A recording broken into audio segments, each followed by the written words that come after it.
Back to an instant reaction edition of the Night Report podcast. I'm your host, Mike Broadbent. Joining me is my co-host, Richie Schneiderite. Richie, I know we kind of said we probably wouldn't be on this weekend, but here we are, Saturday, and we got another commitment. This time from a safety out of the state of Georgia, Antonio White. This is a kid who was on campus a couple weeks ago. He's taken official visits to Vanderbilt. He took an official visit to Indiana and Kentucky, from what I'm seeing here. And it sounds like Rutgers did a great job beating out SEC schools for this kid. Tell me a little bit about Antonio White and the competition we beat out to win his commitment. Yeah, so you're gonna have to bear with me here. It is early. It is very early this morning. But I'm getting ready to go to the Rutgers football camp. Get a text, and I'm like, all right, great, here we go again. Was this the fourth time this week, fifth time this week? Yeah. Regardless, Rutgers beat out some solid programs. He had like 20-something offers. And he was down to a pretty top list of a pretty highly ranked list. Auburn, Indiana, Kentucky, Louisville, Mississippi State, and Vanderbilt. That's a pretty damn good list to beat out. Sounded like he was actually a Kentucky lean following their official visit this past weekend, but Rutgers just did the work here. And shout out to Demir Shaw, Julius Scari. They pulled this guy in. Demir Shaw was kind of the lead recruiter, if you want to call that, or region recruiter, whatever you want to call him now. And Lascari was the position recruiter, so they just did a good job of selling him. He loved his official visit to campus. He's coming up out of Parkview High School down in Georgia. Now, they produce a ton of talent, I was looking at. They have the number 7 kid in this class, and Mike Matthews, number 118 in this class, number 139 in the next class. 3 more in the next class with Power 5 offers, 6 in this class with Power 5 offers. So this isn't like a no-name program. This is a very highly ranked Georgia program. And Georgia athletes, which Rutgers doesn't really recruit too much, Georgia kind of produces at a similar rate to Florida, maybe not as much, but they do produce a ton of talent down there. Most notably, Mets fans will know this name probably. The most notable alum from the high school is Jeff Francoeur, 2002. 4-star recruit. Yeah, as a Phillies fan, I am very familiar with that little piece of shit too. Yeah, so it's interesting. They just got a new head coach this past March, and he's actually I'm looking through the recruit list, and he's on the recruit list in 2003. Joe Sturdivant ended up going to SMU, but he just took over this past March, and just going to kind of continue that tradition of producing top tier talent there. But this is a really good get for Rutgers. He's a really good safety, true athlete. It wouldn't even shock me if he played wide receiver at the next level, because we know, number one, Shiano likes to flip-flop DBs and wide receivers every year, I guess. Like, it's not a knock. It's just like, look at Davon Fuse. He was coming in as a linebacker, and he's a wide receiver. Ian Strong was coming in as a safety, and he's probably one of your best wide receivers in the recruiting class, in this previous class. So Antonio White is just a super athlete, super fast, pretty good high jump. I think it's 6'2" was his most recent one in March. And I know you did the homework on this one, but 6'2" would have placed him, 13th in state for Jersey? Yeah, 13th. I think the state champ in New Jersey high jumped 6'10", but second place got like 6'8". So it's a good number. That's a freaky number, 6'10" though. But yeah, no, 6'2" is it's pretty good. He runs a 7.39 60-meter dash. That was back in March as well. I don't think that's anything crazy. So he doesn't seem like the fastest guy in the world, but pretty good instincts, pretty good eyes for the ball. And really good hands for safety, which is kind of telling me wide receiver for a little bit. But yeah, this is a great get for Rutgers. They got him on campus with his teammate Traylon Maddox a couple weeks ago. He did, interestingly enough, the one thing I'm kind of keeping a weird eye on is, so according to our sister site at Vanderbilt, he committed to Vanderbilt following their official visit on June 2nd. So a couple days later, he committed. He posted a Twitter edit and everything. And then I don't know what happened. I'm trying to find out the details, but he took down that that commitment. I'm assuming other schools are probably like, hold on, let's try to get us to campus first.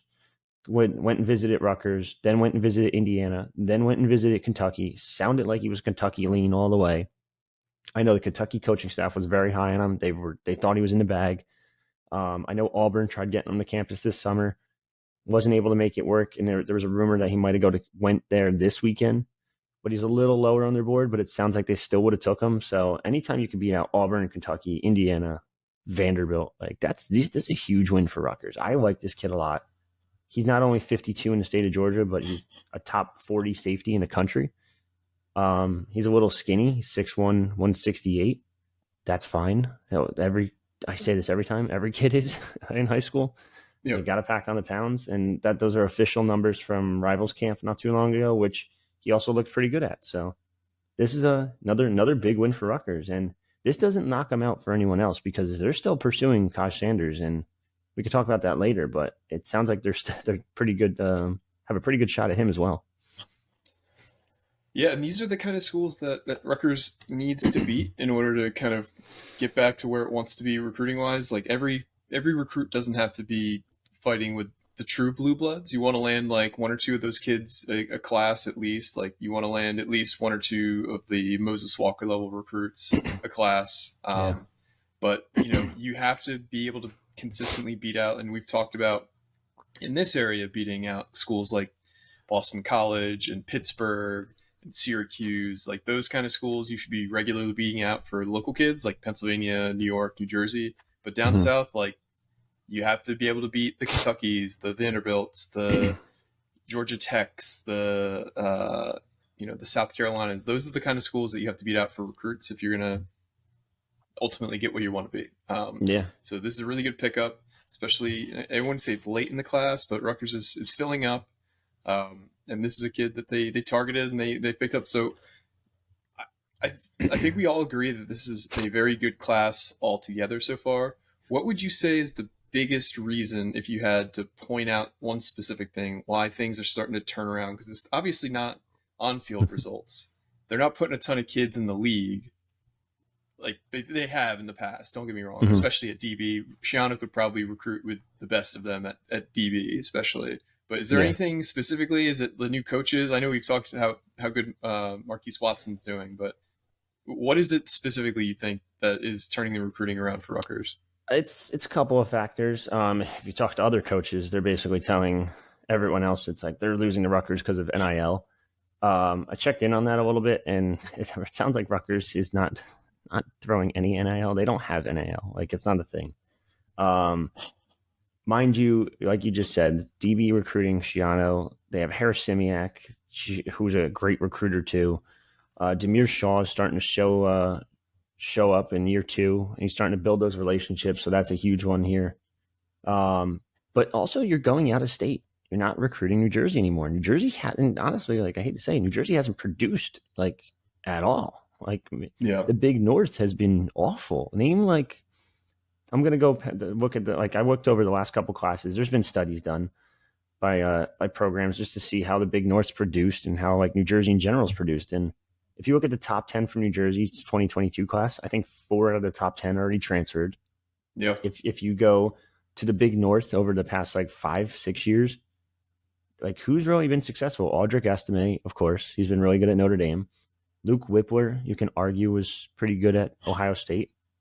Other than that, we're going back all the way back to Minka and like Jabril, like that. Other than that, they really haven't produced in the Big North. Like it's not a knock on them, but it is a little bit. Like I'm not going to stay home and get these guys, and especially if they're not going to produce. And on top of that, most of them don't want to stay home. So now Rutgers is going elsewhere, and that's the thing I'm hearing right now is like when you go elsewhere out of state. I'm not talking, when I say out of state, I don't mean New Jersey, New York, Pennsylvania, Maryland, Delaware. They're going completely out of state. They're going to Michigan, Wisconsin, Florida, the Carolinas now. And when you go, and I said Wisconsin. When you go out of state, there's just a different feeling about Rutgers. You talk to these parents talk about Rutgers as if it's like academics of Stanford. Like it's that high up or highly ranked, especially when it comes out of state kids. Like and I think that's part of the reason is just like, New Jersey, for a weird part of it, doesn't really have state pride. And a lot of kids end up leaving senior year and going elsewhere. And like people in state, they hear Rutgers, are like, all right, whatever, Rutgers, I'm going to go somewhere else. And it's like, all right, whatever. Out of state, like you go to California and talk about Rutgers, people are like, oh, that place is like the really high academic school, right? Like average athletics at times, but high academics. And it's like, you would think they're talking about fucking Stanford. Yeah. So it's crazy, and that's kind of what I'm hearing the coaching staff's been told by multiple out-of-state recruits, and that's kind of what's going on now. And now they're going to go out of state. They're getting these bigger names out of state, and instead of trying to get these Jersey, New York, Pennsylvania kids, they're like, Georgia's going to take their top state guy. Well, fuck it, let's go to Georgia and take their top guy, or one of their top guys. Yeah, because also a top 60 kid in Georgia is equivalent to like a top 15 kid in Jersey, and a top 75 Exactly. kid in Florida is the same thing. There's just a lot more talent there. Yeah. The in-state schools, they can only take so many kids. The surrounding states can only take so many. So there's a lot deeper talent pool to pull from. You and I were kind of talking about this, how there's just like a different mindset as well down south. Like these kids are like all about competing. They can compete all year round. Like in New Jersey, like it's really hard to hold a camp in February, as you Yeah. know. Oh yeah. But in Georgia, like you can hold a camp at any point in the year. You can hold a camp in Florida at any point in the year. So these kids are just used to being out there competing, you know, like year round. Whereas in New Jersey, it's not so much. Yeah. For an example, how good Georgia talent is, I know people. I was just saying it before. 1, 2, 3, 4, 5. 5 of the top 25, 6, 7, 8, 9, 10. 10 of the top 50. Like, and there's over 203 prospects currently with a Power 5 offer in the state of Georgia for this recruiting Wow. class alone. So there's 1, 2, 3, 4, 5. There's 5 5 stars. Like, it's yeah, they're that good. They produce at a crazy rate. Like, it's basically Florida for the most part. Um, so is there anything else on this kid before we move on to the next topic? No, I don't think so. I mean, you're going to have to probably hold off these SEC schools. I'm sure Kentucky's not going to stop. I'm sure Vanderbilt's probably still going to push, but it sounds like you beat them flat out outright. I'd be more worried about like the Auburns of the world pushing a little bit more. I know he was a little lower on their boards, but talking to our Auburn guy, he basically said he was still a take for them 100%, and they wanted him to campus, but it sounds like he didn't want to be like DB 5 or 6 for them, but DB 5 or 6 for them is DB 1 or 2 for Rutgers. So it's like, whatever, that's fine. Like this kid is a big win. Definitely. So I'm sure we'll have more on him. Well, you had some quotes from him. What did he say about the staff that he really liked? Because I thought that was hilarious. I actually texted him and I was like, I was going back and forth and I was like, where's this message? Hold on. He told me why he chose Rutgers, all that good stuff. Love the fans, love the fan base, the coaching staff, blah blah blah. I was like, oh, who on the coaching staff really stood out? Like I knew it was Shaw and Lascari as the main recruiters. And he goes, Coach Shaw, Coach Drew, and Big Daddy Shiano. And I was like, oh, okay, That's hilarious. that's what we're going with. We're gonna call him Big Daddy Shiano. Big Daddy Shiano. Love it. Oh, there we go. Big Daddy Shiano pulling in his top 20 recruiting class and another DB. Shouldn't say I'm too shocked. No, I'm not either. So this is a great pickup. I love that we're going out of state more and more because ultimately you got to go where the talent is and where the talent's receptive, and that's the South, and I'm fine with that. There's more Yeah, talent there anyway. 100%. Um, so moving on, we have previously reported that Korey Duff would be making a visit down to Miami this weekend. Yep. He's obviously Rutgers' arguably the top target left on the board because they really do need a receiver. He's a local kid. We've been recruiting him forever. But from what you're hearing now, that visit isn't going to happen. No, so that visit is canceled. He was going to go there for a camp on Thursday, their Legends camp, ended up not going. And if he did good at the Legends camp, it sounds like Miami was going to take him on an official visit this weekend. That's done, kaput. He's choosing between Rutgers or North Carolina next Thursday. Based on everything we've been told, it's Rutgers all the way. Now, it's not going to be easy to hold on to him, as a lot of schools are still going to pursue him afterwards.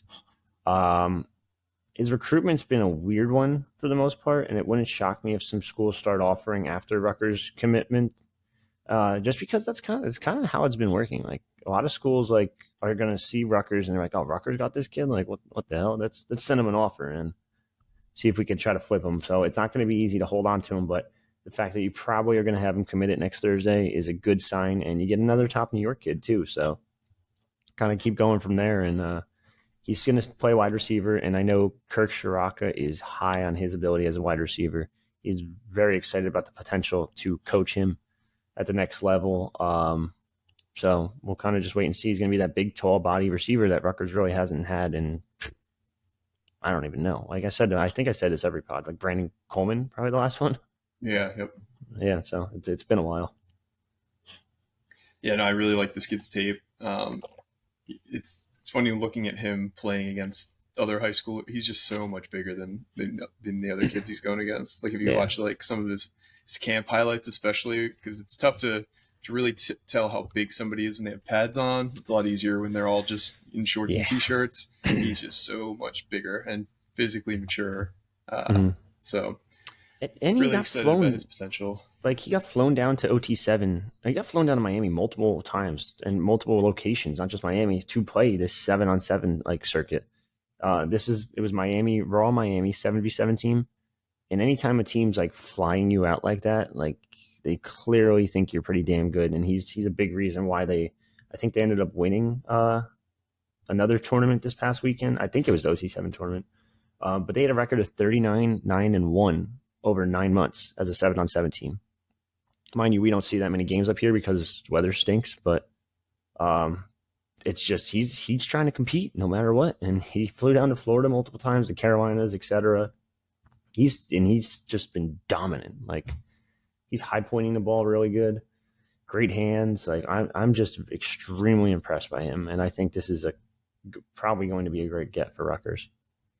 Yeah, and he would. I know he would be the highest rated kid in the class, but I think there's a pretty wide margin in terms of his NFL abilities compared to everyone else right now. And obviously, these kids are going to develop for 3, 4, 5 years, so it's just based on what they are now. But I think it's pretty clear that Korey Duff is it's a really, really high ceiling type kid. Yeah, so I'm super excited about him.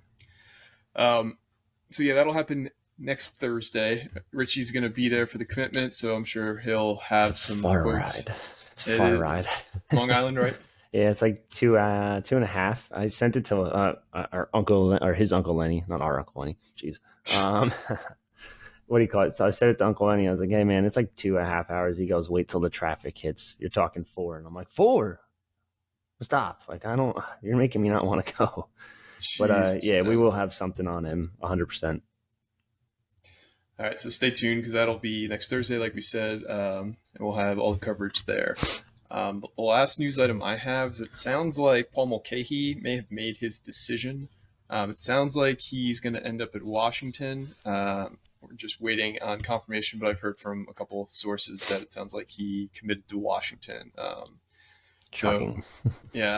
We've also previously reported that it sounded like Washington had the biggest, we'll say, incentive to go there.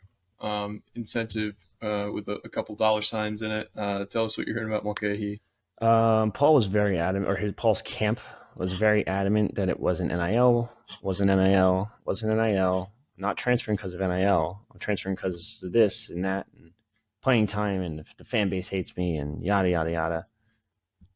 You can't do that and then end up at the biggest bag program. Like, I don't get it. We said it a while ago. We said Washington was the heavy bag at the beginning, and he took an official visit out there, hanging out with 84 or 85, maybe the crypt keeper himself, Larry Brown.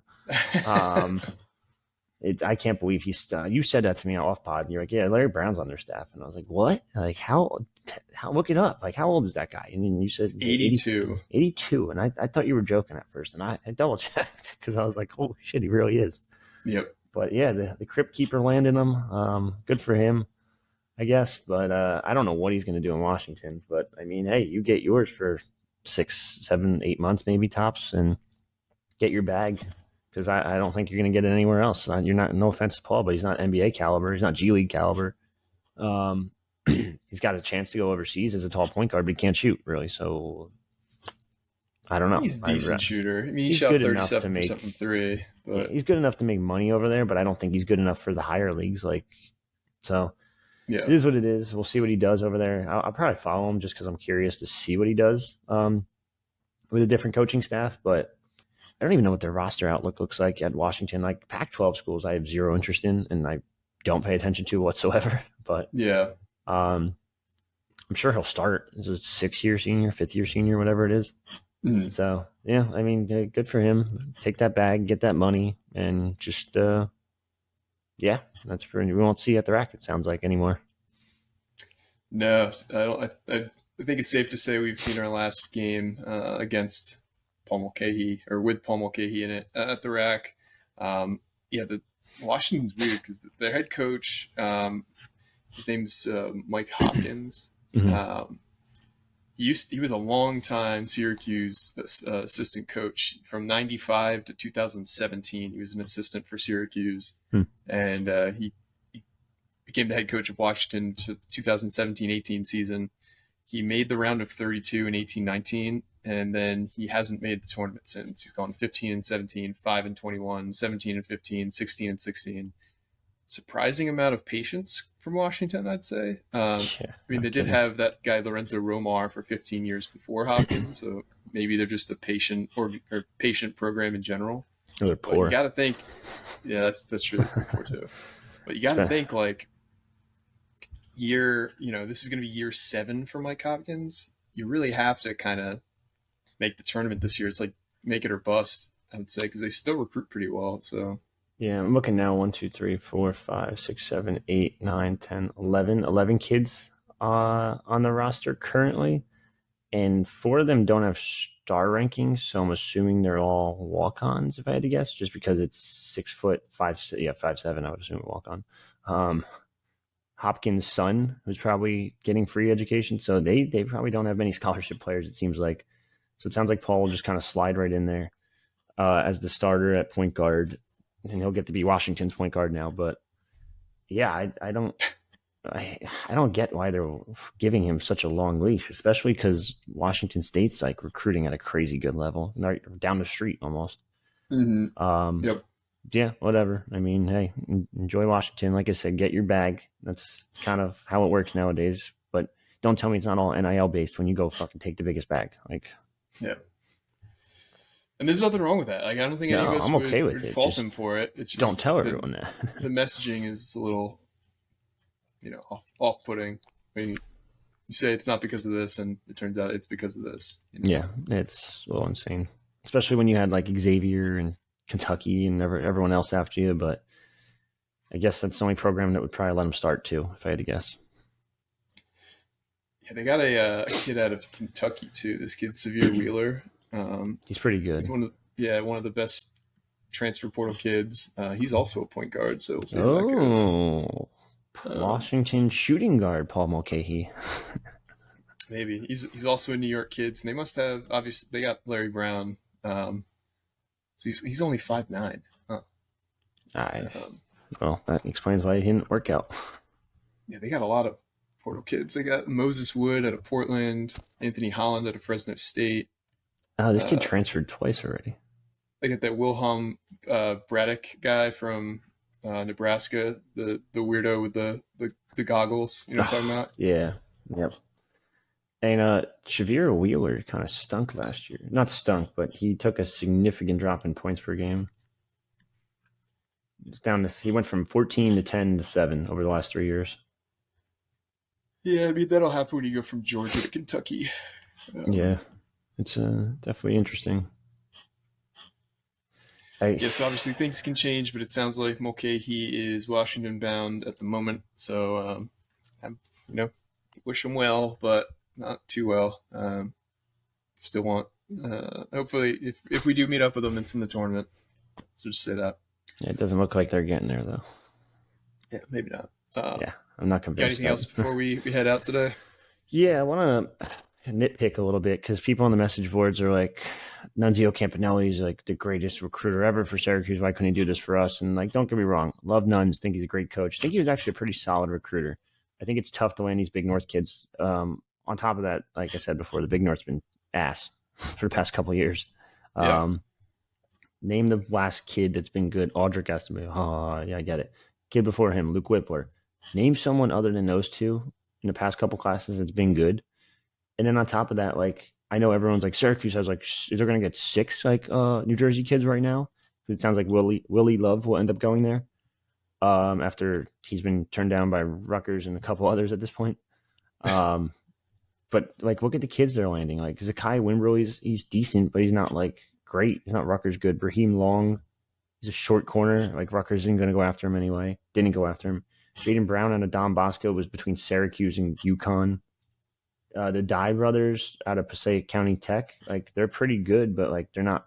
I don't think they're Rutgers good. Like neither one of them had another Power 5 offer, so it's not like everyone's like freaking out because they're going to probably land Willie Love, who's a 4-star. But he's a tweener. Like he's a true tweener. He's not a good linebacker. He's average linebacker, but he's a great safety. But he's growing out of his body, so we'll wait and see what happens there. But I'm not convinced he's going to do a whole lot at the next level. But regardless, everyone's got to stop freaking out that Syracuse is like taking over New Jersey. It's like it's 6 kids, and 2 of them are ranked in the top 35. 3 of them, if you count Willie Love, and they're not. Rutgers wasn't a take for any of them. Like, relax. Let's calm down. This Rutgers recruiting class is the best class they've had since probably Shiano's been back, and I'm kind of adamant about that. They're recruiting at a crazy rate. Defensive line recruiting is insane right now. They landed the Lumen brothers, King, Bethea. You're starting to land more offensive weapons. You went down to the Carolinas to get a couple of good wide receivers so far. You also have 2 really good tight ends from Maryland and Michigan. Matthew Agunny is a kid that no one's talking about, and he's phenomenal.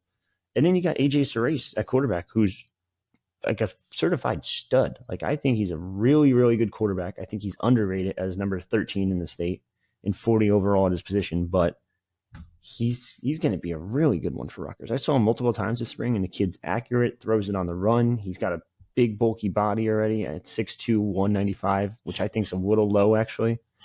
But he's going to be a really good quarterback for Rutgers, and this is a great recruiting class, and it's the best since Shiano's been back, and I don't think there's any question about it. Yeah, and honestly, like, they're not even close to the best school. This class recruiting out of the state of New Jersey, I think the guys Stanford's getting is really impressive given how down their program is. Like, I really liked Micah Ford, the Toms River North kid. Cam Richardson's really damn good. Cam Richardson's really good. They got Emmanuel Ross, who I don't really know a whole lot about, but he's the 10th ranked kid in the state. Mm-hmm. Joe Asian, he's pretty good. Like, Syracuse doesn't even have a single kid from the state of New York committed, and they really wanted a lot of these Erasmus Hall kids, these Long Island kids, and they're really struggling because I just don't think they got a ton of traction right now. Like Dino Babers, I think, is on the hot seat. He's got to turn things around. He had that one good year. Crazy, because he started out 6-0 last year and then just got mauled by team. I shouldn't even say mauled, because he made it close versus Clemson and then started getting mauled.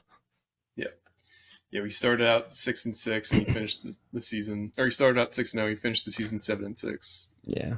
I mean, 7 wins is still pretty good considering everything, but you beat Purdue, you beat Virginia, beat a ranked North Carolina or State, almost beat Clemson. Like, if you beat Clemson, that changes the whole tune of the season, but you didn't. So 6-0 and then but you did. Yeah, 6-0 and then 1-6. It's like, you can't do that. But I'll give him credit though. He's probably better than what Syracuse had in the past. Like, for the most part, like, this isn't the Big East anymore. Like, it's not an easy schedule, especially when you add. I mean, it is when you add Wagner, but the ACC is weird too. It's like has one great team, maybe 2 average teams, and then the rest is kind of just ass. But Notre Dame, I mean, pretty good schedule.